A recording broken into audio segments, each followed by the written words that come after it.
একজন এমএলএ এর কতখান পাওয়ার আছে আগেও ভিডিওগু তুমি তেন দেখিলেও সারায় ভিডিওগু দেখলে তুমি তেন বুঝতে পারবাই। আর এর বাদে আমরার হাইলাকান্দির এমএলএ এর বিষয় নিয়া আমি মাতিমু, এর বাদে শুনিও। 290 पे भारी है ये,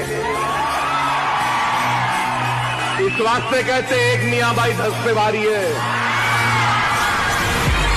समझे? ভিডিও তো সারায় দেখছো।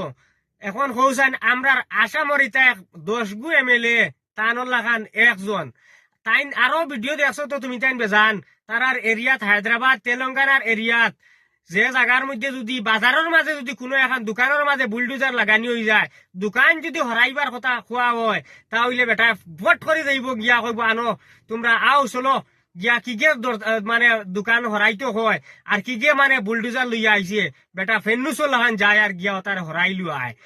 আর আমরার আসামের এমএলএ আমরা হাইলাকান্দির এমএলএ ইতারে কিতা কইতাম যে তাই সরকারে গড় দুয়ার বেটা ইন্তর বাঙ্গিয়া 100 মানুষের 400-500 মানুষের গড় দুয়ার বাঙ্গিয়া কাদাইদের ওটাও বন্ধ করতে পারেন না। হ্যাঁ ও কৌসাইন আমরা ইতা এমএলএ মানে দোষ নি না জনগণের দোষ না সরকারের দোষ, ও এখন তুমি তার নিজে নিজে বুঝতে পারবা।